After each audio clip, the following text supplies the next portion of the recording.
जय कुंज बिहारी राधा माधव जय कुंज बिहारी जय गोपी जन वल्लभा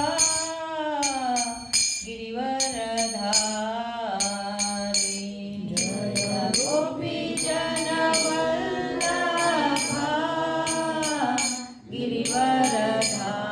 गिरिवरधारी यशोदनन्दन व्रजजनरञ्जन यशोदनन्दन व्रजजनरञ्जन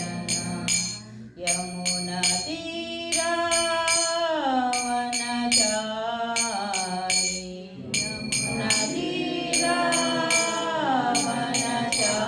यमुनातीरावनचारी जय राधा माधव जय कुंज बिहारी जय राधा माधव जय कुंज बिहारी जय गोपी जन वल्लभा गिरिवरधारी जय गोपी जन वल्लभा गिरिवरधारी यशोदनन्दन व्रजजनरञ्जन यशोदनन्दन व्रजजनरञ्जन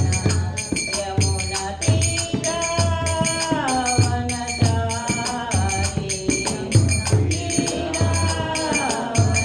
गिरिरावनचारी जय जय राधा माधव राधा माधव राधे जय राधा माधव राधा माधव राधे जय राधा गोपीनाथ राधा गोपीनाथ राधे राधा गोपीनाथ राधा गोपीनाथ राधे जय राधा श्याम सुंदर राधा श्याम सुंदर राधे जय राधा श्याम सुंदर राधा श्याम सुंदर राधे जय जगन्नाथ जगन्नाथ बलदेवा मय्य सुभद्रा जगन्नाथ जगन्नाथ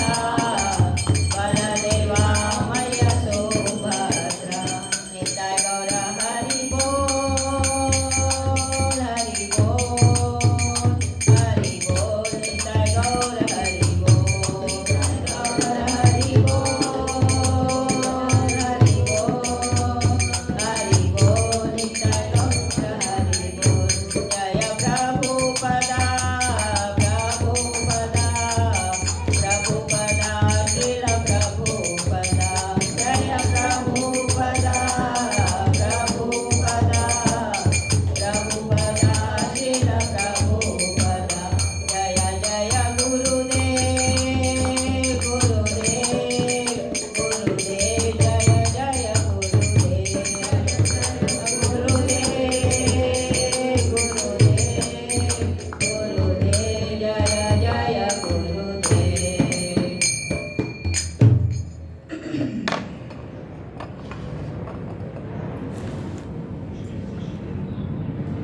ॐ अज्ञानतिमिरान्धस्य ज्ञानाञ्जनशलाकया चक्षुरुन्मिलितं येन तस्मै श्रीगुरवे नमः श्रीचैतन्यमनोभीष्टं स्थापितं येन भूतले स्वयं रूपा कदा मह्यं ददाति स्वपदान्तिकं वन्देऽहं श्रीगुरुं श्रीयुतापदकमलं श्रीगुरुं वैष्णवांश्च श्रीरूपं साग्रजातां सहगणा रघुनाथान्वितं तं सजीवं साद्वैतं सावधूतं परिजनासहितं कृष्णचैतन्यदेवं श्रीराधा कृष्णपादान् सहगणा ललिता श्रीविशाखान्वितं च हे कृष्ण करुणा सिंधु दीनबंधु जगत्पते गोपेशा गोपिका कांता राधा कांता नमस्तुते तप्त कांचना गौरांगी राधे वृंदावनेश्वरी वृषभानुसुते देवी प्रणमामि हरिप्रिये वाञ्छाकल्पतरुभ्यश्च कृपा सिन्धुभ्येव च पतितानां पावनेभ्यो वैष्णवेभ्यो नमो नमः। जय श्री कृष्ण चैतन्य प्रभु नित्यानंद श्री अद्वैता गदाधर श्रीवासादि गौरभक्तवृंद। हरे कृष्णा कृष्णा कृष्णा हरे हरे हरे राम राम राम हरे हरे। हरे कृष्णा कृष्णा कृष्णा हरे हरे हरे राम राम राम हरे हरे। हरे कृष्णा कृष्णा कृष्णा हरे हरे हरे राम राम राम हरे हरे। हरे कृष्णा। आज के संडे के सत्र में आप सबका स्वागत है। ये तो एकदम मुझे कल ही शाम को 7 बजे प्रभु जी ने फ़ोन किया था, तो मैंने जल्दी कुछ तैयारी करके, ज़्यादा तो नहीं करा है पर थोड़ा सा आज हम चैतन्य चरितामृत का एक जो श्लोका है उसको हम पढ़ेंगे। ओम नमो भगवते वासुदेवाय। ओम नमो भगवते वासुदेवाय। ओम नमो भगवते वासुदेवाय। ओम नमो भगवते वासुदेवाय। ओम नमो भगवते वासुदेवाय। ओम नमो भगवते वासुदेवाय। चैतन्य चरितामृत का आदि लीला है, अध्याय 2 और श्लोका 2 है। हम भगवान चैतन्य महाप्रभु का थोड़ा सा जयकार करेंगे। जय जय श्री चैतन्य जय नित्यानंद। श्री चैतन्य जय नित्यानंद। जय जय श्री चैतन्य जय नित्यानंद। जय अद्वैत चंद्र जय गौड़ भक्त वृंद। जय जय श्री चैतन्य जय नित्यानंद। जय अद्वैत चंद्र जय गौड़ भक्त वृंद। जय गौड़ भक्त वृंद। जय जय जय गौरंग महाप्रभु की जय, नित्यानंद प्रभु की जय। आज का श्लोक बहुत ज़्यादा सुंदर है।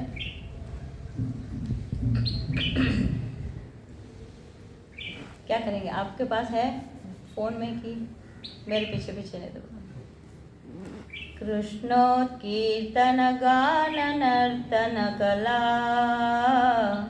कृष्णोत्कीर्तन गान नर्तन कला। बाथो जनी भ्राजिता। बाथो जनी भ्राजिता। सद्भक्तावलिहं सचक्र मधुपा। सद्भक्तावलिहं सचक्र मधुपा। श्रेणीविहारस्पदम्। श्रेणीविहारस्पदम्। कर्णानन्दिकलाध्वनिर्वहतु। कर्णानन्दिकलाध्वनिर्वहतु। मे जिह्वामरुप्राङ्गणे। जिह्वामरुप्राङ्गणे। श्रीचैतन्यदयानिधे तव लसा। चैतन्यदयानिधे तव लसा। लीला सुधा स्वर्धुनी। लीला सुधा स्वर्धुनी। ये चैतन्य चरितामृत प्रभात ने लिखा। ये किसने लिखा इसका नाम नहीं दिया हुआ है। तो ये बहुत ही सुंदर एक श्लोका है कि हम लोग जैसे हम पढ़ेंगे अभी मैं मीनिंग पढ़ती हूँ। कृष्ण भगवान कृष्ण के पवित्र नाम का उत्कीर्तन, संकीर्तन, गान, नर्तन, नृत्य, कला, अन्य कलाओं का, पाथ, जनी, कमलों सहित, भ्राजिता, अलंकृत, सद्भक्ता, शुद्ध भक्तों की, आवली, पंक्तियाँ, हंस, राजहंसों की, चक्रवाक पक्षी, मधुपा, मधुमक्खियाँ, श्रेणी, झुंड की भांति, विहार के, आस्पादम, निवास, कर्ण आनंदी, कर्णप्रिया, कल, मधुर, ध्वनि, वहतु, बहने दो, मैं, मेरी, जिह्वा, मरुस्थल जैसी, प्रांगण में, श्री चैतन्य दयानिधि श्री चैतन्य महाप्रभु से, तव, आपका, लसत, चमकने वाला, लीला सुधा, लीलामृत, स्वर धुनि, गंगा। अनुवाद इस प्रकार है। हे मेरे दयालु भगवान श्री चैतन्य, आपकी दिव्य लीलाओं का अमृत तुल्य गंगा जल मेरी मरुस्थल जैसे जीभ पर बहता रहे। कृष्ण के पवित्र नाम का उच्च स्वर से कीर्तन, गान, नर्तन रूपी वे कमल के फूल जो अनन्य भक्तों के आनंद धाम है, इस जल को सुशोभित करने वाले हैं। ये भक्त हंसों, चक्रवाकों तथा भ्रमरों के तुल्य है। नदी के प्रवाह से मधुर ध्वनि उत्पन्न होती है जो उनके कानों को आनंदित करती है। तात्पर्य प्रभुपाद लिखते हैं, हमारी जीभें हमेशा व्यर्थ की ध्वनियाँ करने में लगी रहती हैं जो हमें दिव्य शांति का अनुभव करने में किसी तरह की सहायता नहीं करती। जीभ की तुलना मरुस्थल से की गई है क्योंकि मरुस्थल को उर्वर तथा फलदायक बनाने के लिए निरंतर ताजे जल की आपूर्ति की आवश्यकता होती है। जल एक ऐसी वस्तु है जिसकी मरुस्थल में सर्वाधिक आवश्यकता होती है। कला, संस्कृति, राजनीति, सामाजिकता, शुष्क दर्शन, कविता इत्यादि सांसारिक विषयों से मिलने वाला क्षणिक आनंद जल की बूंद जैसा है, क्योंकि इन विषयों में दिव्य आनंद के गुणात्मक लक्षण दिखाई देने पर भी ये भौतिक गुणों में निमग्न रहते हैं। इसीलिए ना तो सामूहिक रूप से ना व्यक्तिगत रूप से वे मरुस्थल तुल्य जीव की असीम आवश्यकताओं की तुष्टि कर पाते हैं। अतएव विभिन्न सम्मेलनों में उच्च स्वर में बोलते रहने पर भी मरुस्थल तुल्य जीव सुखी ही सुखी रहती है। इसी कारण से विश्व के सभी लोगों को चाहिए कि वे श्री चैतन्य महाप्रभु के भक्तों को बुलाएं, जिनकी तुलना उन हंसों से की जाती है जो श्री चैतन्य महाप्रभु के सुंदर चरण कमलों के चारों ओर तैरते रहते हैं, या जो श्री चैतन्य महाप्रभु या उन मधुमक्खियों से की जाती है जो उनके चरण कमलों के आसपास मधु की खोज में दिव्य आनंद के साथ गुंजार करती रहती है।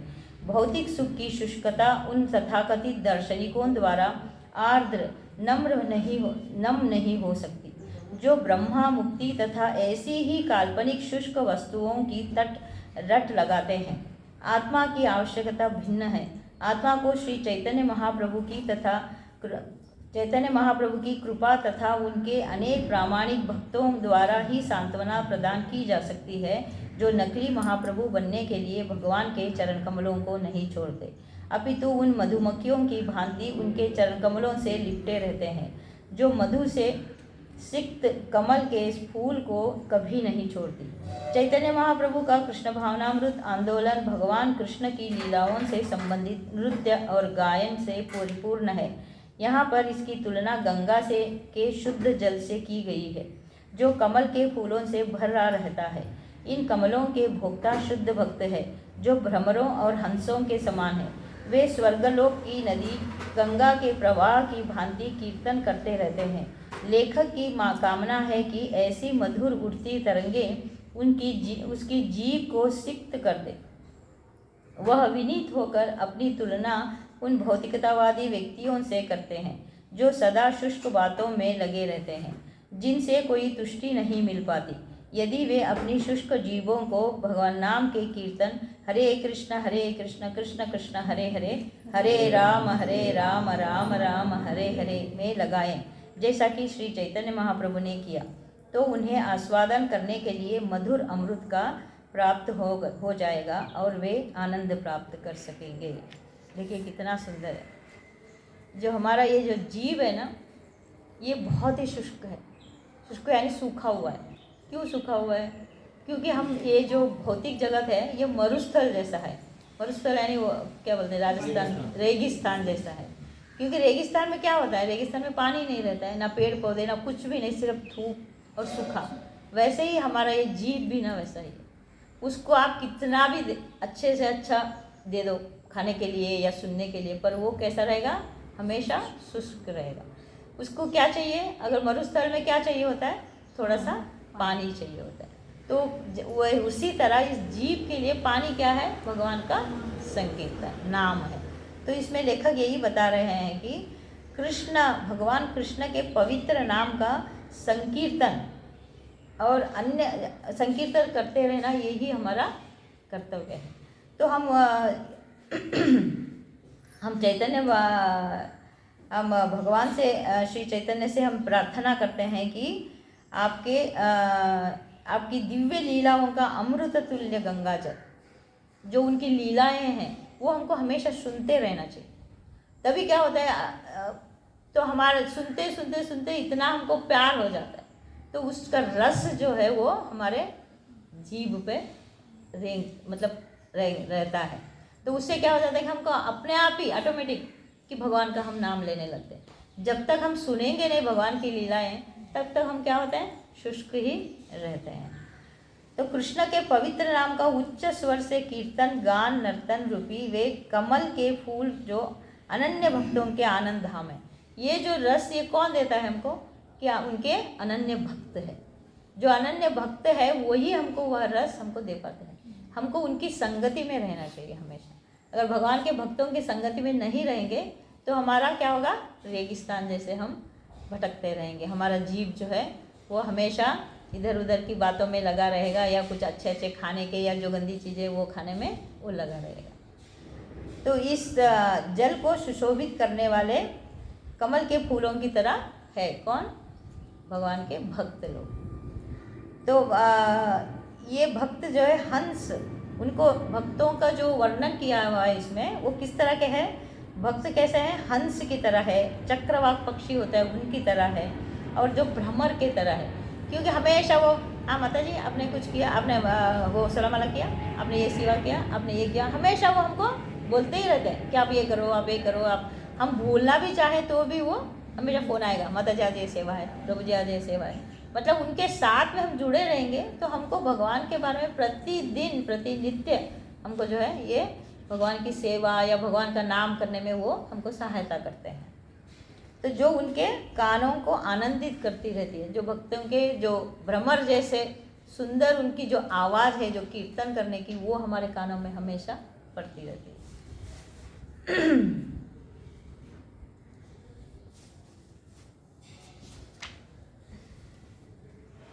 तो हमारे क्या है कि जो से हम लोग इस भौतिक दुनिया में रह के सांस्कृतिक, राजनीतिक, सामाजिक और ये सारे हम कार्य करते ही रहते हैं। हमारा समाज में गए तो कोई एक संघ है, उसमें मैं प्रेसिडेंट बन गया, उसमें मैं ये बन गया, वो बन गया, वो वैसे हम लोग वो सारे कार्य करते हैं। पर वो सब कैसे हैं, वो सब क्षणिक है। इन विषयों से मिलने वाला आनंद कैसे क्षणिक है, वो एक बूंद के समान है। एक बार हमको प्रेसिडेंटशिप मिल गया, आगे क्या, अरे वो इसने ऐसा किया, इसने ऐसा किया, कोई सुख ही नहीं है उसमें। हम कभी सुख ही नहीं पाते कि अरे चलो मैं प्रेसिडेंट बन गया, कभी सुख रहता है नहीं। उसने ये कंप्लेंट किया, इसने ये बोला, उसने ये बोला, हमेशा उसी में लगे रहते हैं। क्योंकि इन विषयों में दिव्य आनंद के गुणों का लक्षण दिखाई ही नहीं देते।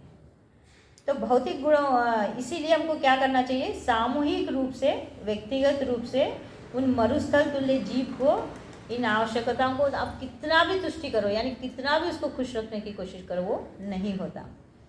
तो इसके लिए क्या करना चाहिए, हमको भक्तों के संग रहते हुए हमको गुरु के भी संग करना चाहिए। अगर गुरु नहीं है, जो हमारे भक्त है, इसका मतलब वो हमारे शिक्षा गुरु ही है, क्योंकि हमको कुछ ना कुछ सिखाते रहते हैं, यानी वो शिक्षा गुरु है। तो गुरु किस तरह से होना चाहिए, कल हम लोग गए थे पोंडा, तो वहाँ पे राधानाथ स्वामी का व्यास पूजा था। तो वहाँ पे सब लोग जो मुंबई से आए थे सब बता रहे थे राधानाथ स्वामी के बारे में, तो इतना अच्छा लगा सुन के। तो मैं भी कुछ वीडियोस देख रही थी परसों, तो उसमें एक प्रभु जी है, वृंदावन प्रभु करके, वो बेलगांव में रहते थे। ये बात बहुत पुरानी है, जब बेलगांव का मंदिर भी नहीं हुआ था उस टाइम का है, शायद कुछ 90s में वगैरह होगा, उन्होंने डेट तो नहीं बताया था मतलब ईयर का। तो उसमें वो कहते हैं कि जब शुरू में वो लोग वहाँ पे 3-4 लोग ही थे भक्त लोग, तब उनके पास पैसा नहीं था, सिर्फ ऐसे भक्ति करते थे बस, इतना ही। उनके पास ना रहने का घर था ना कुछ भी था, पर महाराज आते थे वहाँ पे। तो एक बार महाराज आए, तो आने के बाद में उनको आए और रुके वहाँ पे, एक दिन वहाँ पे प्रोग्राम किया। फिर उनको दूसरे दिन वहाँ पे कोल्हापुर वहाँ जाना था। तो इनके पास तो पैसा ही नहीं है, कोल्हापुर कैसे जाएंगे? तो भक्त क्या करता है, भक्तों से ही मदद मांगेगा ना, प्रभु जी थोड़ा सा हमको ले चलोगे क्या कोल्हापुर? तो उसी वक्त क्या है ना, एक भक्त जो है सेकंड हैंड का गाड़ी लिया था, तो उन्होंने कहा मैं लेके चलता हूँ। तो महाराज ने कहा ये जाएगी गाड़ी? तो बोले हाँ हाँ महाराज जाएगी। तो फिर ठीक है, चलो बैठ गया उसमें। बैठ के थोड़ी देर गए, जाते ही वो गाड़ी जा ही नहीं रही। जो पीछे बैठे थे वृंदावन प्रभु और 2 लोग, और आगे महाराज बैठे थे। तो जो पीछे बैठे थे वो लोग चैतन्य चरितामृत पढ़ रहे थे, तो उनको कुछ पता नहीं चला कि गाड़ी जा रही है, वो अपने पढ़ रहे हैं बैठे, और महाराज आगे बैठे हैं, वो भी चुप बैठे, कुछ नहीं बोले। बहुत देर तक जा रहे हैं, गाड़ी आगे जा ही नहीं रही है, क्या हो गया भाई, गाड़ी क्यों नहीं जा रही है? फिर देखा तो अरे हाँ गाड़ी जा ही नहीं रही। तो फिर रुक गई गाड़ी। फिर महाराज उतरे। महाराज जब बैठे थे आगे, तो धूप ना आए ऐसे, उनको इस साइड में जो ग्लास होता है वहाँ पे एक न्यूज़पेपर लगाया था। तो न्यूज़पेपर महाराज उतरे, वो न्यूज़पेपर लिया, नीचे ज़मीन पे डाले और अंदर घुस के देखा कि गाड़ी क्यों क्या हो गई। तो देखा तो वहाँ से वो तेल सब लीक हो रहा था। तो वो बोला कि अभी तो गाड़ी नहीं जाएगी, अभी क्या करेंगे, अभी कैसे कोल्हापुर बनेंगे, शाम को प्रोग्राम है। तो इतने में क्या हो गया कि एक 3 बाइक लेके एक 6 जो भक्त नए नए अभी हो रहे थे, उन्होंने सोचा कि चलो हम भी कोल्हापुर चलते हैं, महाराज का लेक्चर सुनेंगे। तो जब जा रहे थे तो इनको देखा रास्ते में, अरे प्रभु जी क्या हो गया, क्या हो गया? अरे क्या बताएं, गाड़ी रुक गई है, अभी कैसे जाएं, कोल्हापुर जाना है बेलगांव से, तो क्या करें? तो महाराज गए, एक को बोला कि आप उतरो, तो उनके पीछे बैठ गए। तो वो चल दिए, महाराज उनके पीछे बैठ के।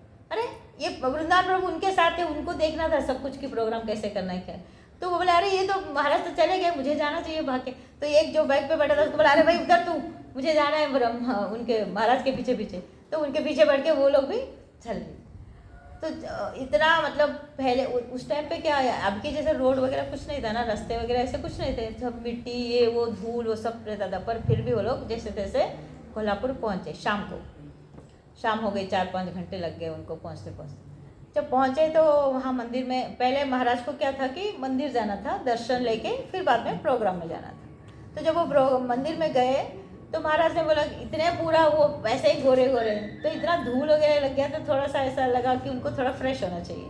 तो वृंदावन प्रभु से बोले कि प्रभु कुछ यहाँ पे व्यवस्था है क्या, कुछ साफ मतलब हो जाए फ्रेश होने के लिए। तो वो बोले अरे यहाँ पे मंदिर में कहाँ पे क्या होगा फ्रेश वगैरह होने के लिए। तो इतने में महाराज ने देखा कि वहाँ पे एक नल है, तो वहाँ गए और उस नल पे जाके थोड़ा सा फ्रेश हो गए, हाथ मुँह वगैरह अच्छे से धोए। फिर बोले देखा तो इतना रश है वहाँ पे मंदिर में, कोल्हापुर मंदिर में तो बहुत रश होता है। तो महाराज वहाँ पे अंदर जाएंगे कब, फिर प्रोग्राम में कब जाएंगे, लेट हो जाएगा, तो अभी क्या करें। तो इतने में एक भक्त आया उनको लेने के लिए, जो प्रोग्राम था वहाँ पे, तो वो भक्त आया इनको लेने के लिए मंदिर। तो वो ना वृंदावन प्रभु ने बोला अरे भाई महाराज को अंदर जाना है दर्शन के लिए, कुछ करो। तो बोला ठीक है। फिर वो जाके किसी से बात करके आए, तो अंदर गए, दर्शन वगैरह ले लिया। तो अभी कैसे जाएंगे, महाराज को फिर से बाइक पे लेके जाना, मतलब महाराज है ना वो, कैसे बाइक पे लेके जाएंगे फिर से। तो अभी उन्होंने सोचा, उनको बोला कि कुछ देखो, कुछ गाड़ी वाड़ी मिलती है तो महाराज को कैसे हम बाइक पे लेके जाएंगे। तो बोला अच्छा देखता हूँ। वो भाग के इधर रास्ते पे आ गया, तो देखता है मतलब लोकल है ना कोई मिल जाएगा ऐसे करके। तो देखा तो एक आ रहा था एक गाड़ी लेके, तो वो साउथ अफ्रीका का आए थे वहाँ से। तो उनको बोला कि अरे प्रभु हम जो महाराज आए हैं उनको थोड़ा आप लेके जाओ लोगे क्या प्रोग्राम की जगह पे। हाँ क्यों नहीं, मैं तो लेके जाऊँगा। तो फिर बहुत खुश हो गया वो, क्योंकि महाराज आए हैं तो मैं अपनी गाड़ी, तो वो तो मेरा तो पावन हो गया गाड़ी। तो उनको बिठाए, ऐसा बिठाने से पहले ऐसा महाराज को बोला, महाराज ने पूछा कि कैसे जाएंगे, तो प्रभु महाराज इस गाड़ी में जाएंगे। अच्छा महाराज ने देखा ये गाड़ी जाएगी ना अरे हाँ जाएगी, एकदम नहीं है, देखो प्लास्टिक भी नहीं निकाला है। तो महाराज ने अंदर ऐसे झांक के देखा, अच्छा ठीक है, तो बैठ गए। तो वो लोग गए प्रोग्राम में बैठे, जय राधा माधव सब हो गया। तो महाराज ने क्या शुरू करना था कि उन्होंने एकदम शुरू में बोला देहिनोस्मिन यथा देहे, मतलब कि उन्होंने कहा, जैसे उनको इतने सीधे ढंग से समझाया कि देखो देह तो एक है, आत्मा एक है, देह तो बदलता रहता है। जैसे कि अभी हम आ रहे थे तो पहले तो हम लोग कार में बैठे, फिर बाद में फिर कार नहीं चली, उतरे, फिर बाइक पे बैठे, फिर बाइक से उतरे, फिर कार में बैठे। तो वैसा ही है आत्मा जो है, कभी इस कार में कभी उस बाइक में। मतलब उन्होंने उस चीज़ को इतना मतलब गुस्सा नहीं किया, कब मतलब उन्होंने कुछ दिखाया भी नहीं ऐसा कि अरे तुम लोग क्या कर रहे हो ऐसा। मतलब वो इतने नम्र है, इतने हम्बल है महाराज। तो हमको ये गुण सीखना चाहिए कि हम हम्बल कैसे रहे, कैसे किसी भी परिस्थिति में हम किस तरह से उसको संभालें। तो ये देखना चाहिए करके ये सुनते हुए मेरे को भी बहुत अच्छा लगा। तो और एक बार जो है फिर से अगले साल फिर आए महाराज। फिर आने के बाद में उनको अभी कहाँ रुकाएंगे इन महाराज को, तो उनके पास रहने के लिए जगह नहीं थी। तो उन्होंने एक वहाँ पे पहले के ज़माने में वाड़ा करके, मतलब बहुत सारे घर होते हैं, मतलब बड़ा सा बिल्डिंग होता है, बहुत सारे घर होते हैं, वहाँ पे बहुत लोग रेंट पे रहते हैं। तो उस पर बहुत सालों से ये कमरा जो है खाली पड़ा था, बहुत सालों से 20-30 सालों से। तो उन्होंने जाके वो मालिक से बोला कि भाई खाली पड़ा है, हमारे महाराज आ रहे, दे तो मैं दे तो दूंगा, पर साफ़ सफाई तो आपको करना पड़ेगा, मैं कुछ नहीं करने वाला। तो उन्होंने कहा चलो ठीक है हम कर लेते हैं। फिर सब दो चार लोग थे, उन्होंने जल्दी से साफ़ सफाई किया, सब किया। महाराज के लिए एक छोटा सा बेड ला के डाल दिया, एक भागवतम रखा, ये सब रखा। तो महाराज आए, वहाँ पे उतरे, तो दूसरे दिन नहा धो के मंगल आरती वगैरह हो गया। तो थोड़ी देर बाद में महाराज ने बोला कि यहाँ पे वॉशरूम कहाँ है। तो वृंदावन प्रभु को एकदम, अरे मैंने तो इसके बारे में सोचा ही नहीं, क्योंकि 14 लोग रहते हैं वहाँ पे, तो उनके 2 ही टॉयलेट थे, सबको कॉमन टॉयलेट था। अभी महाराज को कहाँ लेके जाएंगे। तो फिर भी उन्होंने एक जो पहले का वो पेंट का डब्बा था उसमें पानी भर के लिया। महाराज ने देखा ये वॉशरूम जाना था, एक पानी लेके कहाँ जा रहा है, तो उनके चले मैं दिखाता हूँ। तो उनके पीछे पीछे वो भी आने लगे। महाराज ने सोचा होगा कि ये क्यों मेरे पीछे है। तो जाते जाते तो उस बिल्डिंग के पीछे जो है वो टॉयलेट्स वगैरह 2 टॉयलेट्स थे। तो वहाँ पे उस बहुत मतलब एक ग्राउंड सा था वो, तो उसमें बहुत सारे पेड़ भी लगे थे। वहाँ पे पारिजात का पेड़ भी था, आम का पेड़ भी था और दूसरे पेड़ भी थे। तो पारिजात के फूल जो है वो खिल के नीचे गिरे हुए थे, उसकी बहुत अच्छी खुशबू आ रही थी। तो महाराज ने पूछा ये खुशबू कहाँ से आ रही है। तो उन्होंने बोला कि पारिजात का फूल है करके। उन्होंने थोड़े लाके महाराज को दिया। महाराज ने पहली बार वो फूल को देखा। तो इतने में वो वृंदावन प्रभु ने देखा कि सामने टॉयलेट के सामने तो 4-5 लोग खड़े हैं ऑलरेडी टॉयलेट में जाने के लिए। अब महाराज को उसमें अभी क्या करें। तो वृंदावन प्रभु गए, एक से पूछा हमारे महाराज है, थोड़ा उनको जाना है, थोड़ा प्लीज़ ये करें। तो उन्होंने कहा ठीक है। तो महाराज को बोला कि आप इधर। तो एकदम पता है ना वो टॉयलेट कैसे रहते हैं। देखो वो महाराज है, फिर भी उन्होंने वृंदावन प्रभु ने दरवाज़ा खोला, तो आप अंदर जाओ। तो महाराज को कुछ समझ भी नहीं आया। वहाँ देखा तो कुछ भी नहीं है, ना टॉयलेट का वो सीट है ना कुछ भी है। तो what I am suppose to do, मतलब मैं यहाँ पे क्या करूँगा यहाँ पे महाराज ने पूछा। तो बोला कुछ नहीं, वहाँ पे एक बड़ा सा गड्ढा था, आप वहीं पे बैठ जाओ बस, और कुछ नहीं होगा। तो जब महाराज अपना काम करके देते तो वहाँ पे सारे बहुत सारे ये पिग सुअर वो सब नीचे जैसे ही मतलब लोग करते थे वो अपने अपने आके खा के चले जाते थे। तो ये सब जो है महाराज को मतलब वो जब वृंदावन प्रभु ये सब बता रहे थे तो उन्होंने कहा कि मुझे इतना बुरा लग रहा था, महाराज को मैं ऐसी जगह पे ले आया तो क्या करूँगा। पर महाराज जब बाहर आए तो उन्होंने कुछ नहीं बोला, कुछ भी नहीं बोला। तो वृंदावन प्रभु को ऐसा लगा कि मैं ये क्या कर रहा हूँ, बहुत अपराध कर रहा हूँ ऐसे पर वो अभी क्या कर सकते हैं, पैसा तो है ही नहीं, कहाँ रुकाएंगे, क्या करेंगे, अभी उनकी भी तो मजबूरी थे। पर महाराज के ये गुण हमको सीखना चाहिए कि हम हर परिस्थिति में किस तरह से रहेगा। हम लोगों को इतना अच्छा रहता है फिर भी हमारे सोफ़ा जो है चुभता है, अरे कैसा सोफ़ा लेकर आया, इतना ये हो गया, सख्त हो गया, दूसरा नया ले लेंगे, या एक ऐसा टीवी लेकर आया इतना छोटा सा है, हम उसी में लगे रहते हैं। पर जो एक्चुअली बेसिक चीज़ें भी जिनके पास नहीं है वो भी बहुत खुशी से रहते हैं। तो वो जो है हमको सीखना चाहिए। तो इस तरह से हमको क्या करना चाहिए, भगवान गुरु की सेवा करते रहना चाहिए। जो वो कैसे हैं कि चैतन्य महाप्रभु के सुंदर चरण कमलों के चारों ओर तैरते रहते हैं या उन मधुमक्खियों से की जाती है जो उनके चरण कमलों से आसपास मधु की खोज में दिव्य आनंद के साथ गुंजार करती रहती है। तो भक्त कैसे हैं कि चैतन्य महाप्रभु के चरणों में हमेशा यानी कीर्तन, उनकी जो संकीर्तन उन्होंने हमको सिखाया वो करते रहते हैं। किस तरह? एक भ्रमरों की तरह। तो भौतिक सुख की शुष्कता उन तथाकथित दार्शनिकों द्वारा नम नहीं होती। तो हमारी ये जो भौतिक सुख है वो उनकी जो दिखाने वाले जो अरे आ जाओ, अरे बैठो, आप ऐसे, आप मैडम, सर, ये वो, उनका जो बोलना, उनका जो बर्ताव है हमको वो शुष्क ही रहता है। यानी हम उससे कोई मतलब हमारी जो एक हमारा वृत्ति कैसा है आत्मा का, वो पहले से ही हम दास है, यानी भगवान का हमको नाम लेना। तो ये जो भौतिक दुनिया वाले में जो भी बोलते हैं उसमें हमको कोई रस नहीं आता। तो जो ब्रह्मा बनना चाहते हैं या मुक्ति चाहते हैं, तो ये सब लोग जो है ये कितना भी आप कर लो पर हमको उससे तृप्ति नहीं मिलेगी। तो आत्मा की आवश्यकता क्या है? अलग है। तो चैतन्य महाप्रभु की कृपा तथा उनके अनेक प्रामाणिक भक्तों द्वारा ही सांत्वना प्रदान की जा सकती है। तो ये सिर्फ और सिर्फ भक्तों द्वारा ही हमको सांत्वना मिलती है। कुछ लोग होते हैं कि मैं महाप्रभु हूँ, मैं भगवान हूँ कहते रहते हैं, तो ऐसे लोगों को कुछ भी नहीं मिलने वाला है।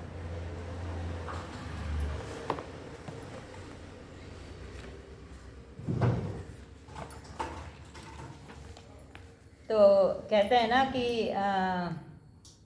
भगवान का नाम लेते रहेंगे तो हमारा क्या होता है? अहंकार दूर होता रहता है, जो हमारे पुण्य में जमा होता रहता है। हमारा जैसे दूर हो गया, हम नम्र हो गए, तो हमारा जो आध्यात्मिक अकाउंट है, हाँ भाई भगवान का नाम लिया, चलो एक पॉइंट उसको अकाउंट में डाल दो, ऐसा होता है।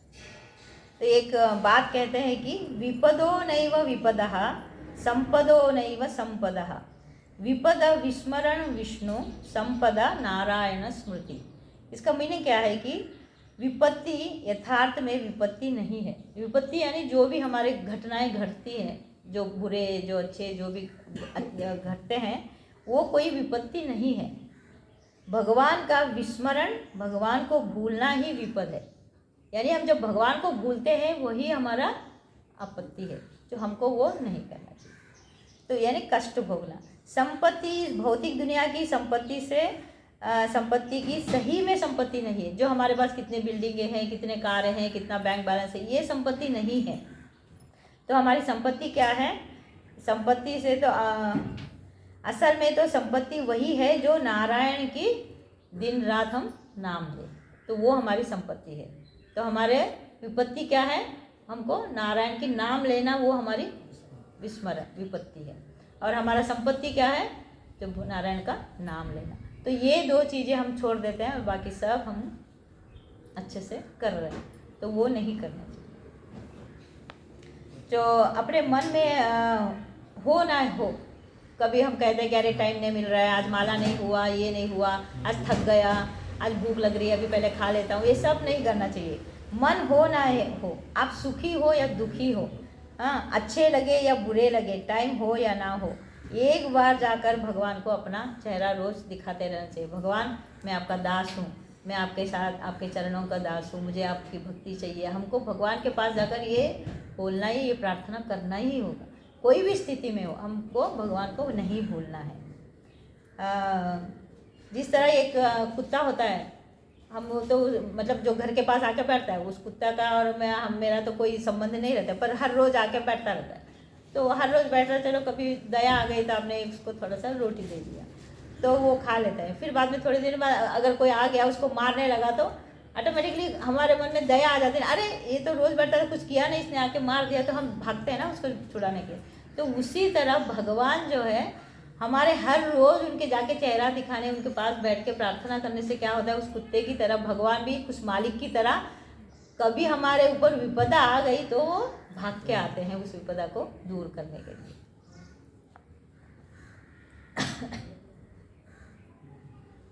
उसी प्रकार आप हाँ, तो भगवान इतने दयालु है कि वो हम पर दया करते रहते हैं।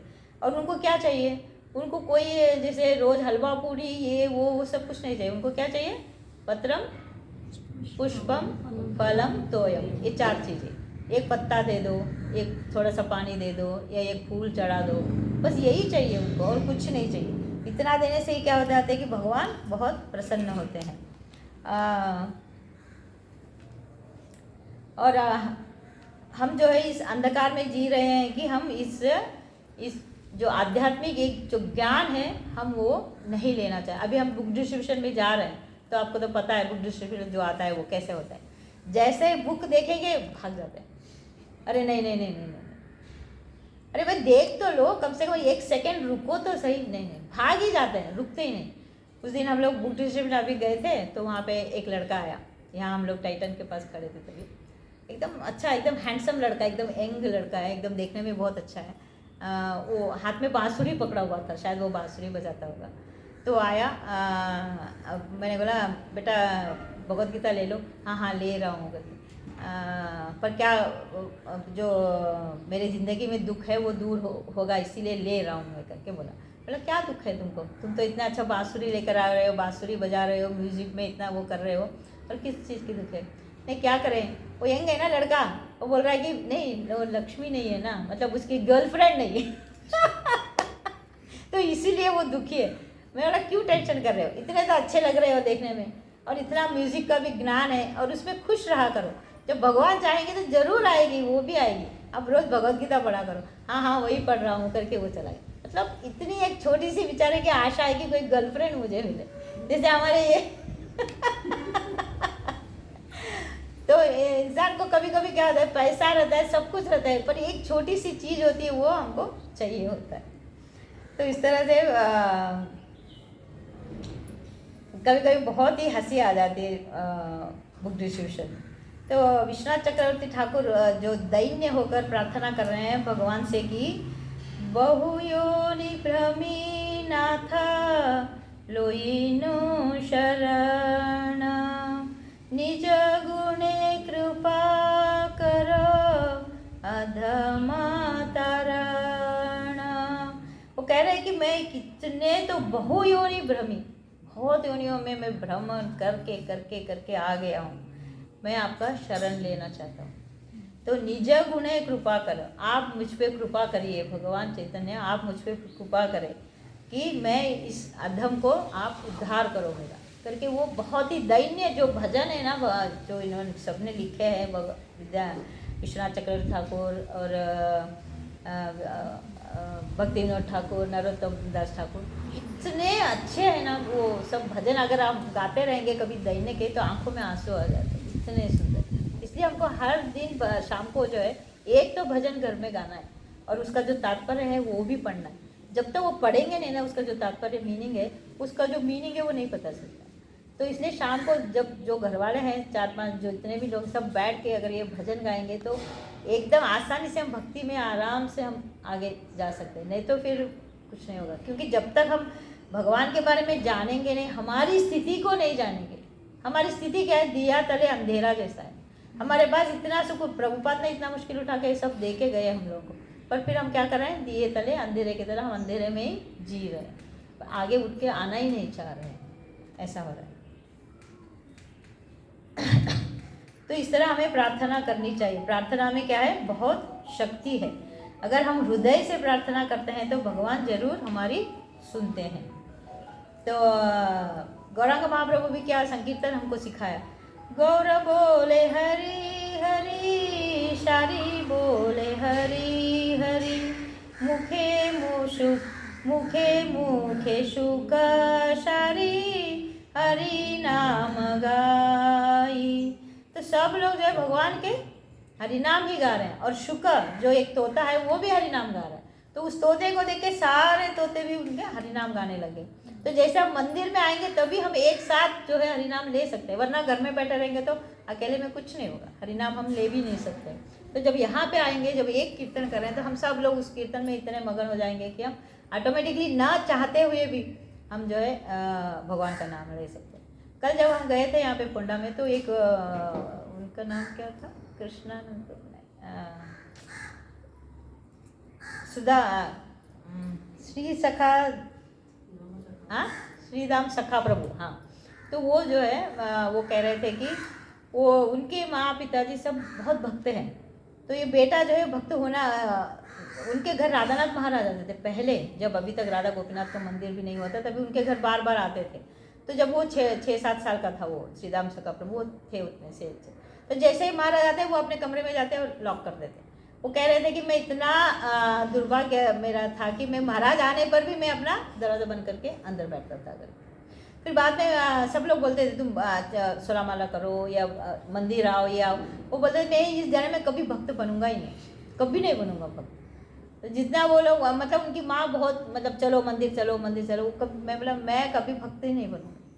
तो एक बार ऐसे उनकी माँ को छोड़ने के लिए मंदिर आए, तो अंदर आ गए, कुछ कथा चल रही थी, तो सब लोग हाथ उठा के हरे कृष्ण कृष्ण कृष्ण हरे हरे, हरे राम राम राम हरे हरे कहते हैं। तो ये ऑटोमेटिकली अपने हाथ उठा के हरे कृष्ण, तो वह मन में सोच रहे अरे मैं क्या कर रहा हूँ, मैं तो हाथ उठा के क्यों मैं भगवान का नाम ले रहा हूँ, मुझे तो भक्त बनना ही नहीं था, तो मैं हाथ कैसे उठा।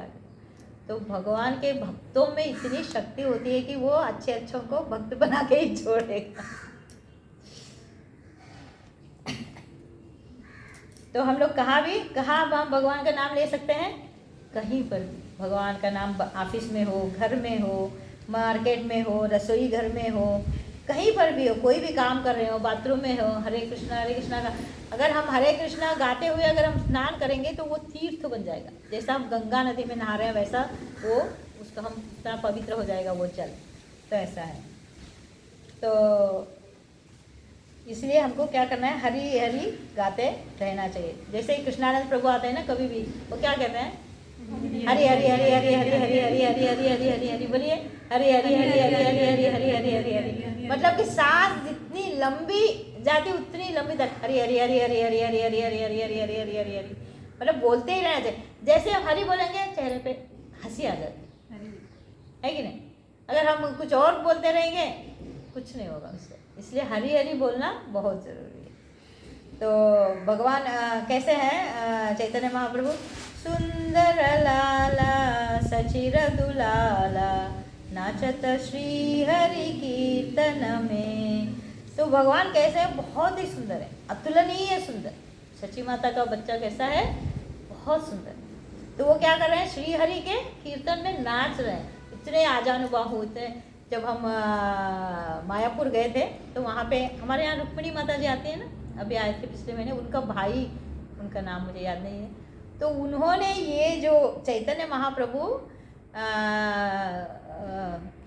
चैतन्य महाप्रभु कहाँ रुके थे, गंभीरा में रुके थे, वहाँ से मंदिर में आने तक वो किस तरह से आते हैं, कैसे ऐसे आजान बहुत इतने ऊंचे इतने लंबे ऐसे ऐसे ऐसे चल रहे हैं वो एकदम, मतलब इतना सुंदर। मैं अभी भूल गई हूँ जो, नहीं तो मैं बताती आपको कि इतना सुंदर वो चलते थे चैतन्य महाप्रभु। जैसे मंदिर में आए हो, पर इतना चलने पर भी वो एकदम मंदिर में आ गए तो एकदम भगवान को देखते एकदम उनके अश्रु निकल जाते थे, इतने अश्रु निकलते थे कि वो पूरा मंदिर जो है अश्रु से भर जाता। तो ऐसे भगवान के नाम हमको लेते हुए हमको आंखों में अश्रु आना चाहिए। अगर हमारे अश्रु नहीं आ रहे इसका मतलब कि हम बहुत और भी शुष्क है। जैसे हमारी जीभ शुष्क है वैसे हमारी आंखें भी बहुत शुष्क है, हमारा दिमाग भी वैसे शुष्क है। उस शुष्कता को हमको दूर करने के लिए क्या करना चाहिए, जैसे रेगिस्तान में थोड़े से पानी की ज़रूरत होते है वैसे हमको इस संकीर्तन का करते रहें। भले हम पढ़ाई कुछ भी पढ़े या ना पढ़े, कम से कम रोज़ कीर्तन तो करना बहुत ज़रूरी। थोड़ा सा गुनगुनाते रहना चाहिए, भगवान का नाम लेते रहना चाहिए, इससे बहुत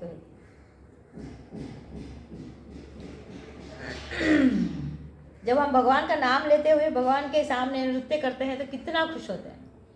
ऐसा नृत्य हम कहीं और भी कर सकते हैं क्या, पार्टियों में इधर उधर नहीं कर सकते हैं, बस ऐसे ऐसे थोड़ा सा हिले और बस हो गया, वो भी सब लोग नहीं करते हैं। पर यहाँ सब एक दूसरे को देखने नाचने लगते हैं। अगर कोई नहीं भी कर रहा है उसका हाथ पकड़ के लेके आएंगे, चलो भाई तुम भी नाचो।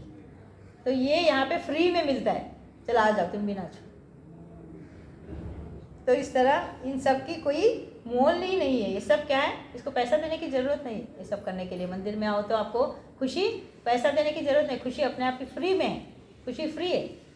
तो आप ये कर सकते हैं, आपका आनंद, संतोष, उल्लास, सुख यह सब फ्री में मिलेगा। तो अगर आप भगवान का नाम स्मरण करते हो तो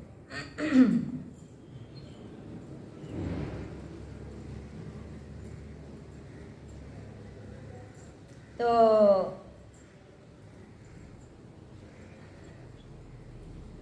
नरोत्तम दास ठाकुर कहते हैं कि श्री कृष्ण चैतन्य प्रभु दासेरनुदास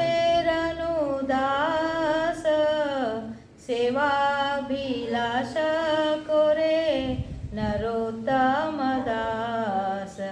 तो नरोत्तम दास क्या कह रहे हैं कि वो भगवान की सेवा का आशा कर रहे हैं। तो हमको यहाँ पे देखिए, मतलब मैं वैसे वो इससे नहीं बोल रही हूँ कि बहुत लोगों को बुलाते हैं भाई आइए सेवा करने के लिए आइए, पर सबके पास टाइम ही नहीं। सच्ची में बताइए, आपके पास टाइम नहीं है? टाइम है, हमको जो चाहिए वो करते भी तो है ना, मतलब हमारे पास टाइम है। इसलिए भगवान की सेवा के लिए कभी भी ये नहीं कहना चाहिए कि मेरे पास टाइम नहीं। सब कुछ छोड़ दो, सब कुछ जैसे थे, जैसे गोपियाँ बांसुरी सुन के कृष्णा के सब कुछ छोड़ के आ जाती। कोई सो रही है, कोई रसोई बना रही है, कोई चोटी बना रही है, कोई सास के पास बैठी है, कोई पैर दबा रही है पति का, सब कुछ छोड़ के निकल आती। तो वैसे हमको जैसे ही फोन आ गया सेवा करना है या पता चला सेवा है, सब कुछ छोड़ के आना है। इसलिए भगवान ने एक अच्छा काम किया, देखो हमारे साथ, बहुत ही बढ़िया काम किया। क्या किया? कोई बोल सकता है क्या काम किया हमारे साथ? बहुत अच्छा काम किया है, बताइए, देखते हैं, बताइए। एक अच्छा काम ये किया कि उन्होंने बिना बोले उठा लिया। इसको उनकी रोटी बना दिया तो सेवा नहीं, बिना बोले हमको उठा लेता है कि नहीं? अगर बोलता चल भाई तेरा टाइम हो गया, रुक जा स्वामी, रुक जा भगवान, टाइम नहीं है अभी मेरे पास, हैं? तो ये कहने का मौका ही नहीं दे रहा है भगवान। ये एक अच्छा काम किया हमसे, वरना तो हम जाने का नाम भी नहीं लेते। तो इस तरह से जब टाइम है या नहीं है, जो भी स्थिति में है, कुछ भी स्थिति हो, हम लोग को जरा सा सर दर्द हो गया, अरे मेरा ये मेरा वो, इतने बहाने हैं ना। बहाने क्यों आते हैं?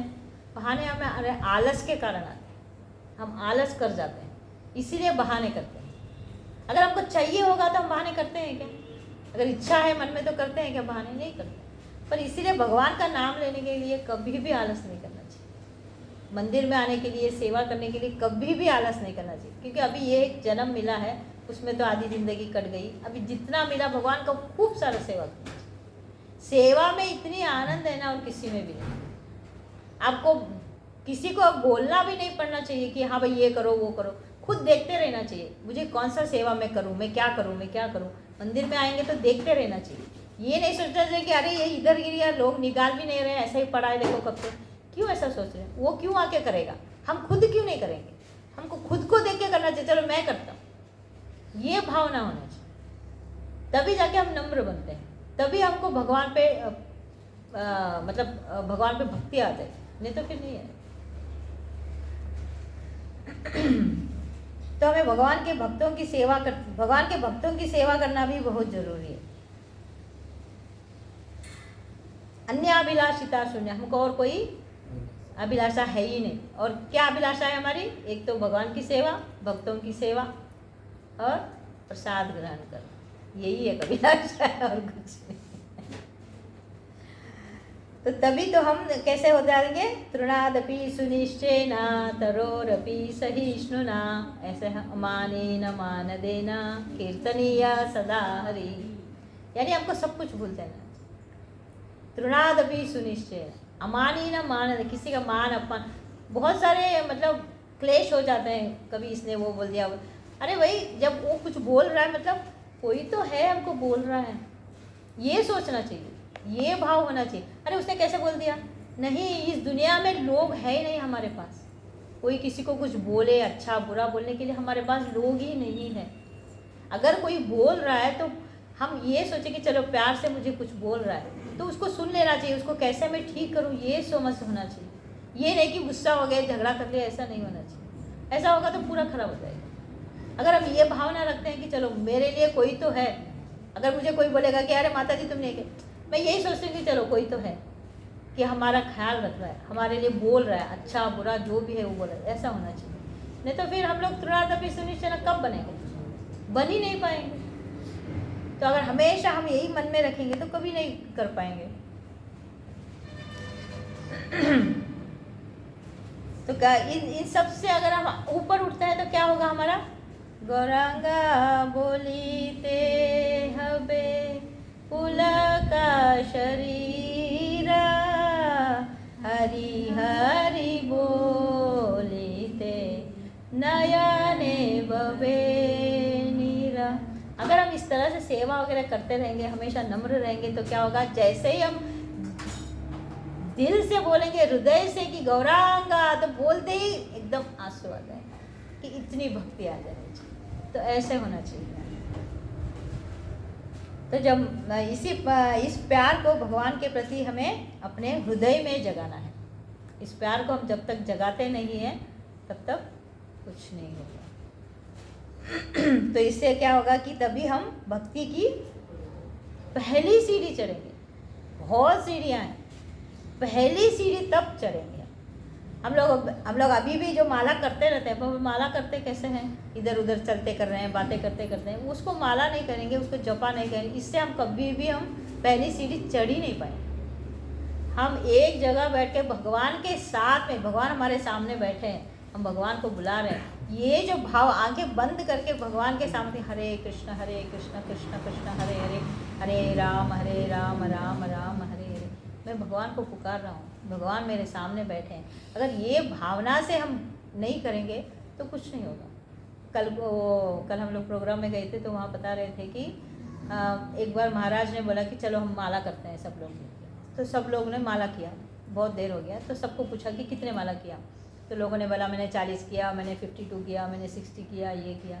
तो महाराज बोल रहे हैं कि मैं 16 करने के लिए मुझे बहुत मुश्किल हुआ 16 राउंड करने के लिए, मैं कर नहीं पा रहा हूँ। यानी कि हर एक मोती पे हमको, जैसे गौरांगा बोली थे हमें पुलक का शरीर, हमारा पुलक ही नहीं हो रहा है, शरीर ही पुलकित नहीं हो रहा है, ना तो आंखों में आंसू आ रहे हैं। तो एक मनी पे हम हरे कृष्णा बोलेंगे तो कैसे हम भगवान को पुकार रहे हैं? हमारे मन में वो है ही नहीं है कि हम भगवान को पुकार रहे हैं इतने अच्छे से। हम बोले हरे कृष्णा कृष्ण हरे हरे राम राम राम हरे हरे कृष्णा भाई किसको पुकार रहे हैं? भगवान आएगा? ऐसे नहीं आएगा। तो ये कोई भक्ति भी नहीं है। हम आप कितना भी आप 16 माला ना भी करें, एक माला अगर अच्छे से करें। रामभद्र प्रिय प्रभु के हम जो जपा सेशन में जाते हैं, तो रामभद्र 3 दिन का होता है। वो 3 दिन में एक ही बात, जपा अच्छे से करना है, जपा अच्छे से करना है और जपा अच्छे से करना है। एक मोती पे एक धीरे धीरे हरे कृष्ण कृष्ण और बोल रहे हैं तो सुनना भी चाहिए। हरे कृष्ण कृष्ण कृष्ण हरे हरे, हरे राम राम राम। कानपुर ज़्यादा दूर नहीं करना चाहिए, कानपुर को पास में रखना चाहिए, तभी जो हम बोल रहे हैं वो उसमें पड़ता रहेगा। नहीं तो फिर दिमाग में इधर से ऐसे जाएगा, वो इधर से इधर ही रखना चाहिए। यहाँ लेकर आओगे तो दिमाग गया, तो इसलिए ऐसे नहीं करना चाहिए।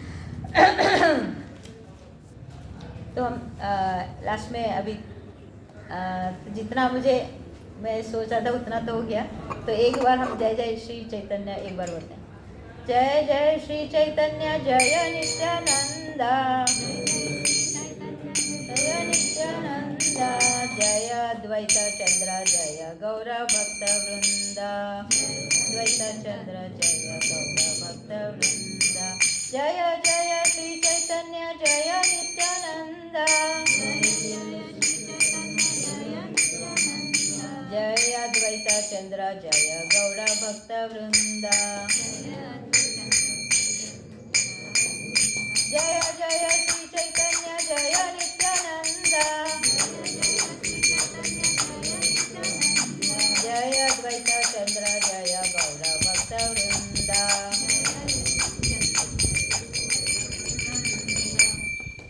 जय जय श्री चैतन्य महाप्रभु की, नित्यानंद प्रभु की, प्रभुपाद की, अनंत कोटि वैष्णव वृंद की जय। धन्यवाद। अगर मैंने कुछ गलत बोल दिया हो, आपको अगर बुरा लगा होगा तो मुझे क्षमा कर दीजिए। जितना मैं समझ सकती थी उतना मैंने